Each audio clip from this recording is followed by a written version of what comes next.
राम राम भाई सारे साथियों ने। साथियों, आज फिर एक और हम महत्वपूर्ण विषय के ऊपर चर्चा करने जा रहे हैं, क्योंकि हमारे हरियाणा के अंदर विधानसभा के चुनाव नज़दीक लगते जा रहे हैं। और हरियाणा के अंदर जब कोई भी राजनीतिक हलचल होती है तो उसके ऊपर और सभी लोग उसके ऊपर ही चर्चा करना शुरू हो जाते हैं। तो हरियाणा के अंदर अब कुछ ही 2 दिन पहले एक राजनीतिक हलचल हुई है, और जिसमें हरियाणा के जो मुख्यमंत्री हैं नैब सिंह सैनी, वो सिरसा जिला के दौरे के ऊपर थे। और उस दौरे के दौरान तो हरियाणा के जो सीएम है नैब सिंह सैनी गोपाल कांडा के घर पर गए और गोपाल कांडा से मुलाकात की। तो ये मुलाकात क्यों की गई और गोपाल कांडा से क्यों मिले मुख्यमंत्री, तो इसी के ऊपर ही हरियाणा के अंदर ये चर्चा का विषय बना हुआ है। तो साथियों, मिलने का कारण क्या था और इसके पीछे की कहानी क्या है, तो हम इस पर बाद में चर्चा करेंगे।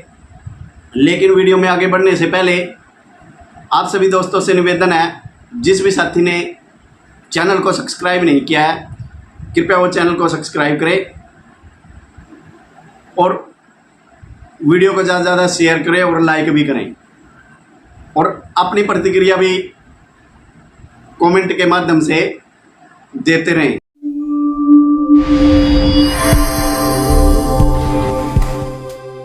तो दोस्तों, अभी कुछ दिन पूर्व गोपाल कांडा केंद्रीय शिक्षा मंत्री और भाजपा के हरियाणा प्रभारी धर्मेंद्र प्रधान से मुलाकात कर चुके हैं। और इस मुलाकात के अंदर गोपाल कांडा ने हरियाणा के अंदर 15 सीटों पर चुनाव लड़ने की मांग रखी है। और इसी विषय को लेकर के नैब सिंह सैनी यानी कि हरियाणा के जो मुख्यमंत्री हैं गोपाल कांडा से मिले, और दोनों के बीच में वार्तालाप हुआ, बातचीत हुई तमाम मुद्दों को लेकर के।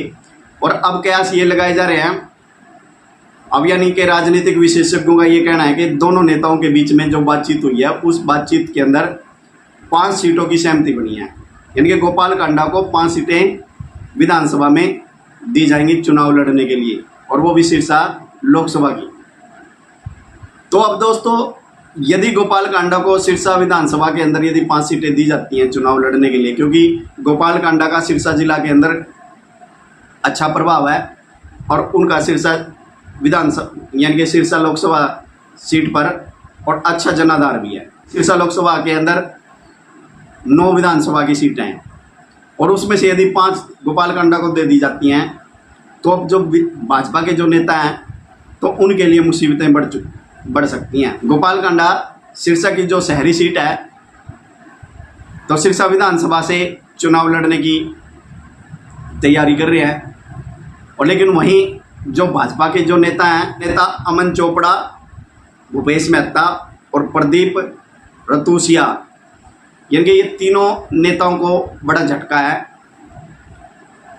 सिरसा विधानसभा से, क्योंकि ये भी अपनी तैयारी कर रहे थे, यहाँ से टिकट मांग रहे थे भाजपा से। तो अब इन नेताओं का क्या होगा। और दूसरे, गोपाल कांडा अपने भाई के लिए गोविंद कांडा के लिए रानिया विधानसभा से सीट मांग रहे हैं,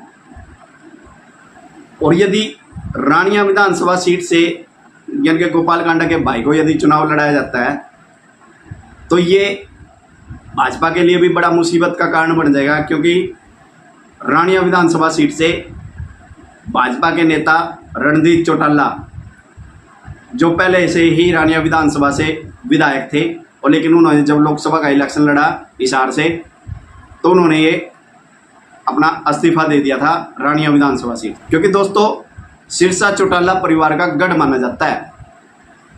तो इसीलिए यदि रणजीत चौटाला को रानिया विधानसभा से यदि सीट नहीं दी जाती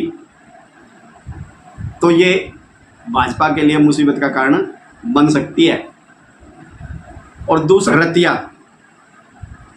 रतिया विधानसभा के अंदर, क्योंकि जो सुनीता दुग्गल थी, सुनीता दुग्गल 2019 में सिरसा लोकसभा सीट से सांसद थी, और 2024 के लोकसभा चुनाव के अंदर उनकी टिकट काट दी गई थी, और अब वो रतिया विधानसभा से चुनाव लड़ने की तैयारी कर रहे हैं। उन्होंने अपनी पूरी तैयारियां भी शुरू कर रखी है और अपना प्रचार प्रसार करना आरंभ कर रखा है। और यदि ये रतिया की विधानसभा सीट यदि गोपाल कांडा को दे दी जाती है तो भाजपा की जो नेता हैं सुनीता दुग्गल, तो उनका क्या होगा, क्योंकि उनकी लोकसभा के अंदर भी टिकट काट दी गई थी और अब यदि विधानसभा में भी यदि उनकी टिकट कट गई तो ये भारतीय जनता पार्टी के लिए नुकसान का कारण बन सकता है। और दूसरी बात आती है फतेहाबाद।